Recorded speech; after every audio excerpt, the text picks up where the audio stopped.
are listening to the most comprehensive paranormal archive on the internet.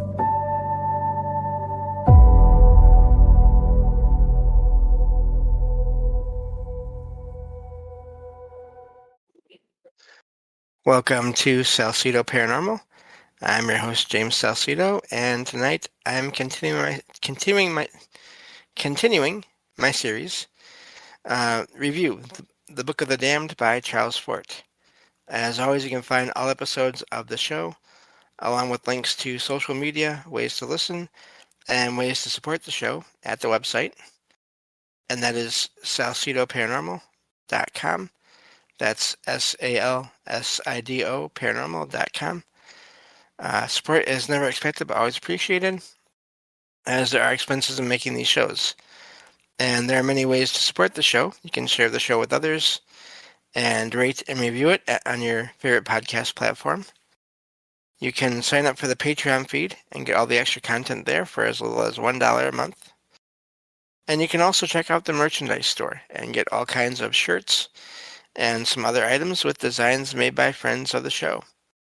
Also, please follow Jen, the Arcane Observer, who has her own channel and is the co-host of this show as well on Saturdays when she's able to join me.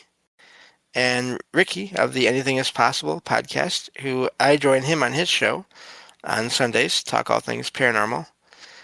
And Mike of Trouble Minds Radio and the Trouble Minds Radio Network, KUAP, digital broadcasting, where you can hear all kinds of amazing shows online 24/7 for free. A couple things I always like to remind everyone when I'm doing these shows, reading the works of Charles Fort.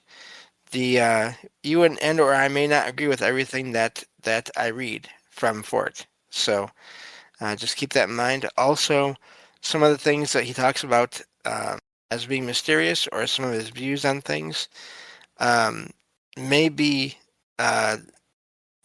normal, or his views may be wrong in some cases, based on over almost 100 years of scientific research. So that's how long it's been since these books came out, just about. Also, I apologize in advance for any mispronunciations I make, because words are hard, and names, and not all the words or names in these books are even in English. So that makes it even harder. But so we were getting to a letter here.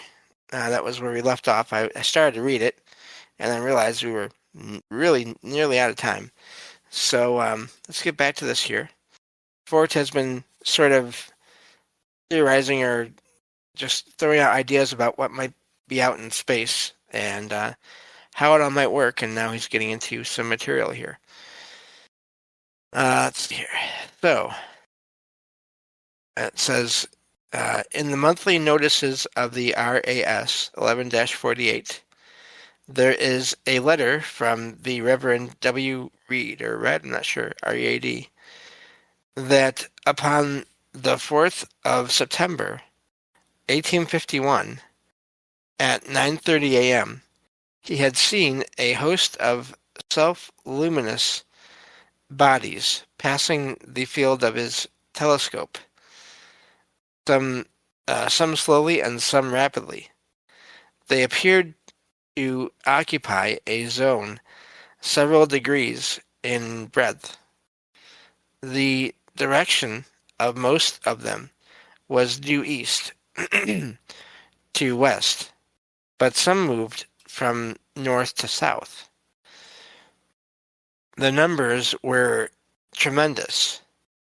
They were observed for 6 hours. Says, editor's note, in quotation marks, may not these appearances be attributed to an abnormal state of the optic nerves of the observer, in quotation marks? That's fascinating. Just because of my own eye condition is an optic nerve thing.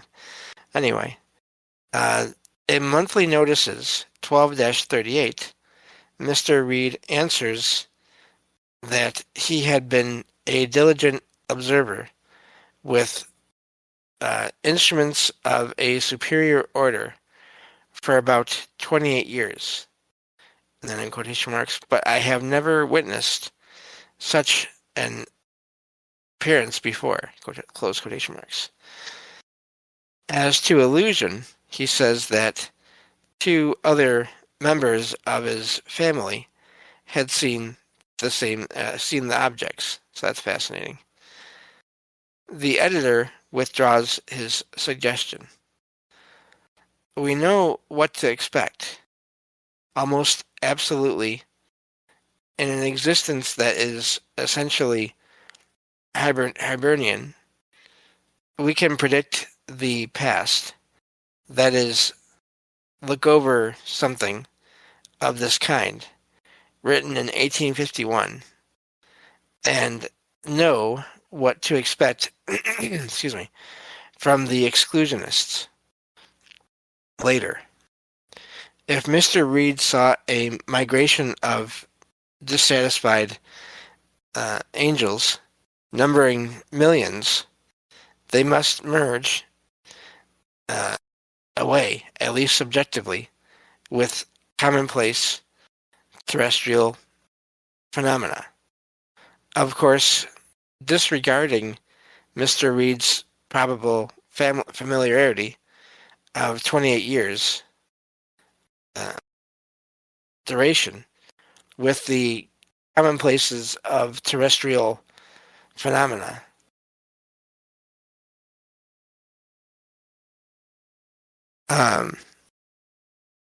Monthly notices, 12-183.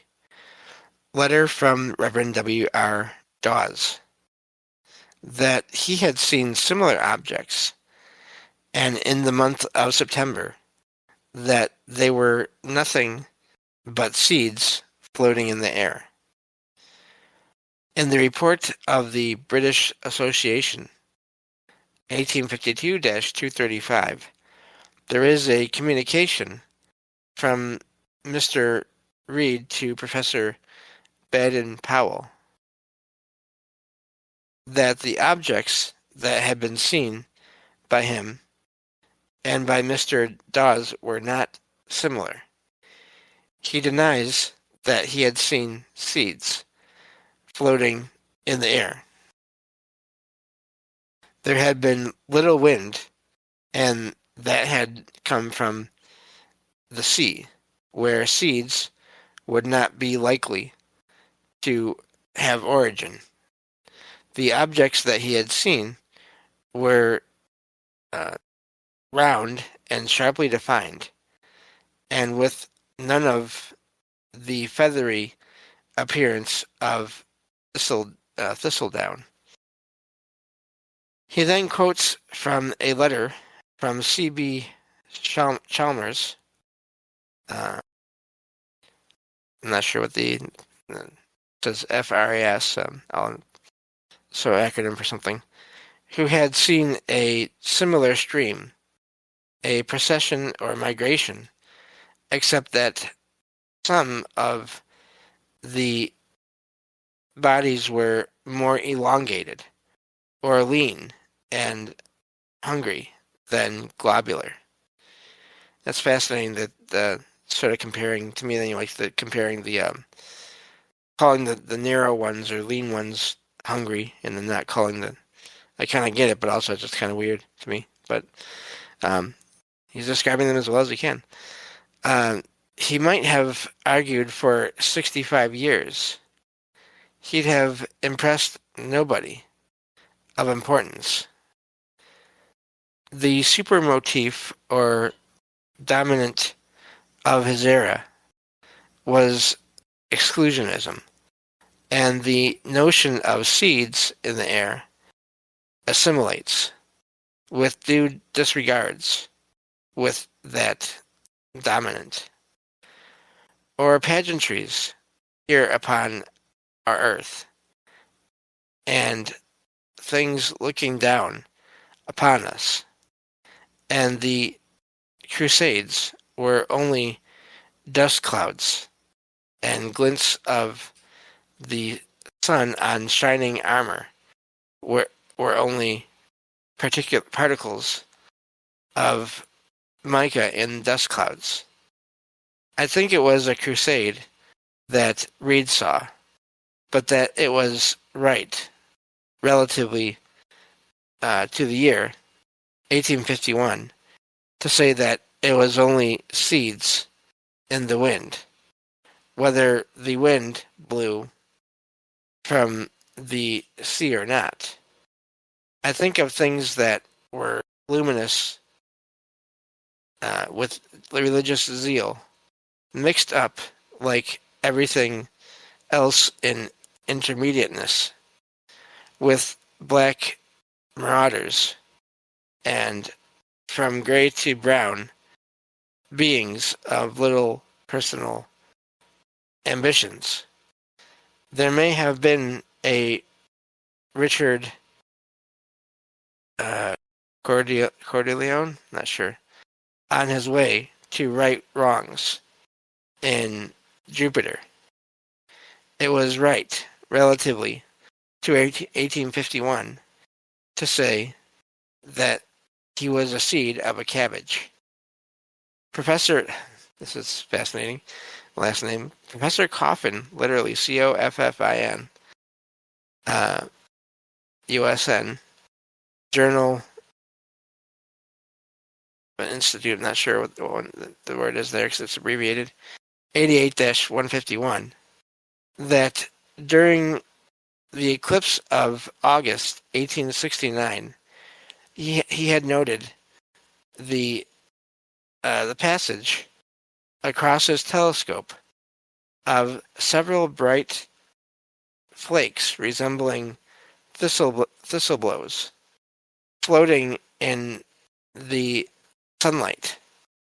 But the telescope was so focused that if these things were distinct, they must have been so far away from this earth that the difficulties of orthodoxy remain as great one way or another, no matter what we think they were. So that's what's that. Okay.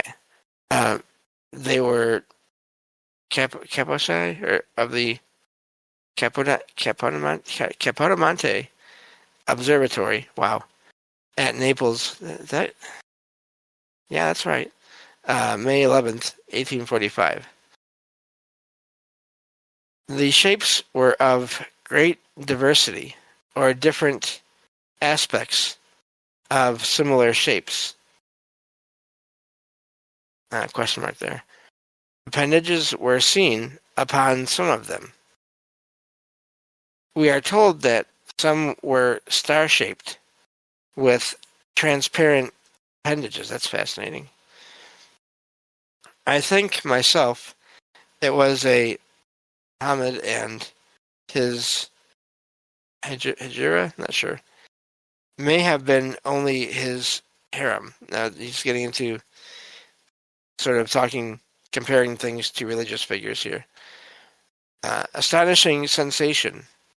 Afloat in space with 10 million wives around one. Okay. Anyway, it would seem that we have considerable advantage here.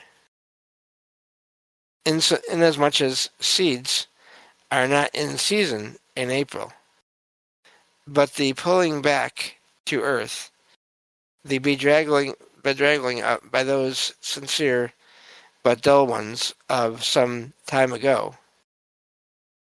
we have the same stupidity, necessary, functioning stupidity, of attribution of something that was so rare that an astronomer notes only one instance between 1845 and 1863 to an everyday occurrence.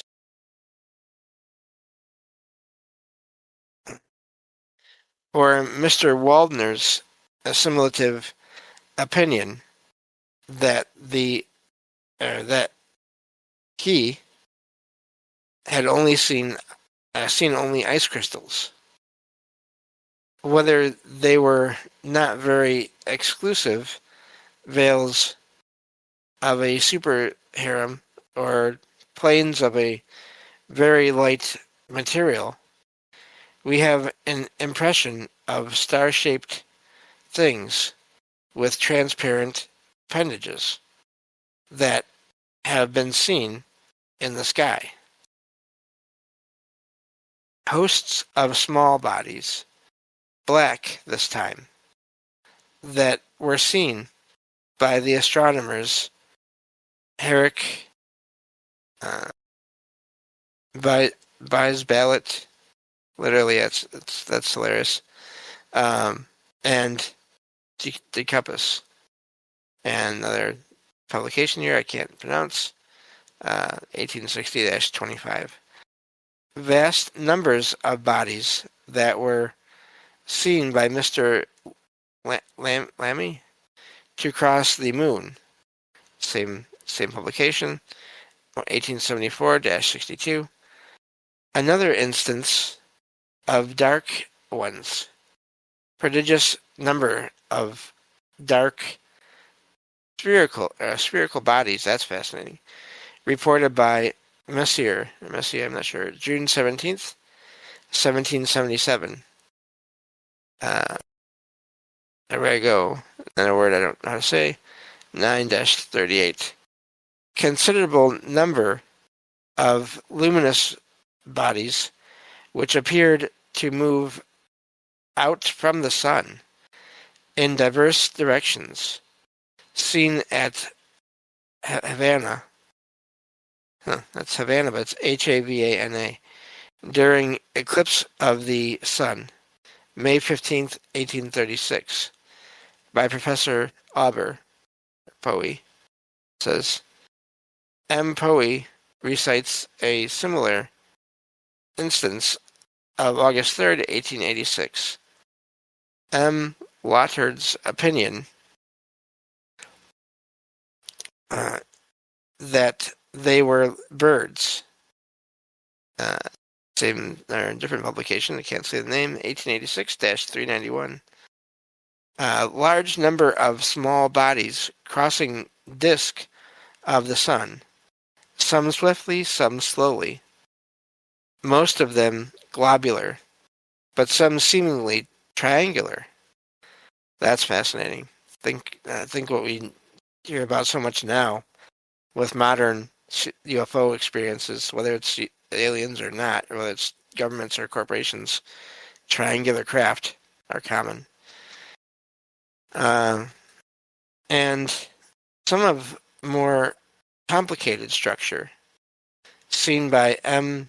Trouvelot, who, whether seeds, insects, or other birds or other commonplace things, had never seen anything resembling these forms.